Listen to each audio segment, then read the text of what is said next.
اعوذ باللہ من الشیطان اللعین الرجیم بسم اللہ الرحمن الرحیم۔ مومنین و مومنات السلام علیکم۔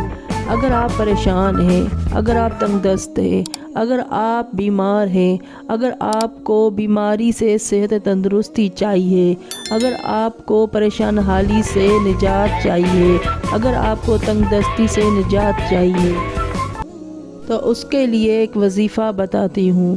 جو مومنین و مومنات اس وظیفے کو کرے گا وہ پروردگار عالمین کی امان میں رہے گا اور ہمیشہ امان میں رہے گا اور قیامت کے دن خدا کی پناہ حاصل ہوگی۔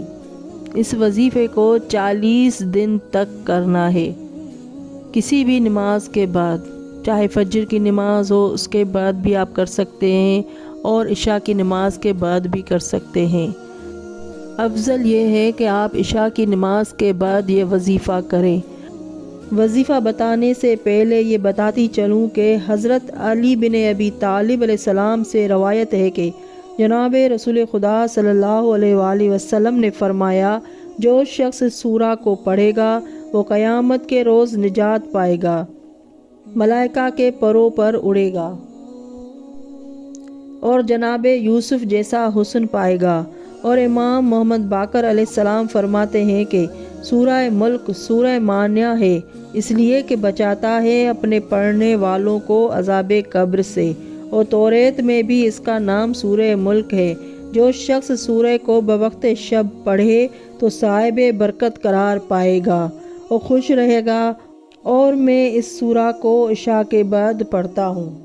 تو مومنین و مومنات، آپ کو بھی عشاء کی نماز کے بعد جب بھی آپ کو فارغ ٹائم ملے سونے سے پہلے اس وظیفے کو کرنا ہے۔ 40 دن تک سورہ ملک پڑھنا ہے۔ جب آپ سورہ ملک پڑھیں گے تو پروردگار عالمین آپ کو اپنے حفظ میں امان میں رکھے گا۔ اور حضرت امام جعفر صادق علیہ السلام فرماتے ہیں، جو شخص تبارک الذی پڑھے گا خاص کر سونے سے پہلے تو وہ ہمیشہ خدا کی امان میں رہے گا، قیامت کے روز خدا کی پناہ میں ہوگا۔ اور اس سورے کو منجیہ بھی کہتے ہیں کیونکہ یہ عذاب قبر سے محفوظ رکھنے والا سورہ ہے۔ جناب رسول خدا صلی اللہ علیہ وآلہ وسلم نے فرمایا، انہا واقیۃ من عذاب القبر۔ دیکھا مومنین، اس سورہ کی کتنی بڑی افضلیت ہے۔ عشاء کی نماز کے بعد سونے سے پہلے جس وقت بھی آپ کو ٹائم ملے، اگر عشاء کی نماز کے بعد ٹائم ملتا ہے تو فوراً پڑھ لیں، اگر نہیں ملتا تو سونے سے پہلے وضو کر کے پاک و پاکیزہ ہو کر اس سورہ کی تلاوت کریں۔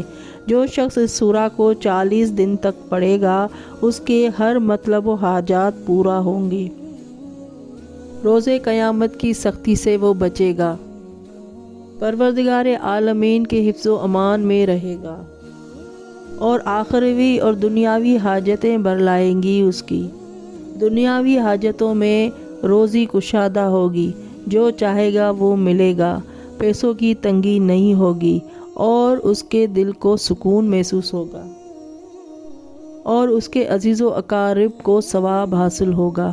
اس کے پڑھنے سے اول تو دنیاوی حاجتیں اس کی پوری ہوں گی، دوسرا فائدہ یہ ہوگا کہ ان کے مرحومین کو جو عالم برزخ میں ان کو بہت زیادہ فائدہ ہوگا۔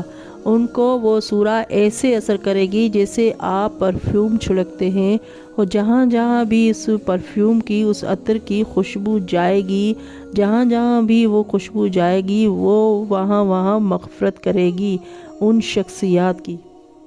سب سے بڑا فائدہ تو یہ ہے کہ جو بھی مرحومین ہیں، پروردگار عالمین اس سورہ کی برکت سے جہاں جہاں بھی وہ سورہ جائے گی اس طرح ان کا چھٹکارا حاصل ہوگا اور اس کے علاوہ دنیاوی حاجتیں برلائیں گی، ثواب الگ ملے گا، دنیاوی حاجتیں الگ پوری ہوں گی۔ اور سب سے بڑا فائدہ یہ ہوگا کہ روز قیامت کے حشر کے دن کی سختی آپ پر آسان ہوگی، کیونکہ یہ پروردگار عالمین کا وعدہ ہے۔ اللہم صلی علی محمد وعلی محمد وعجل فرجہم۔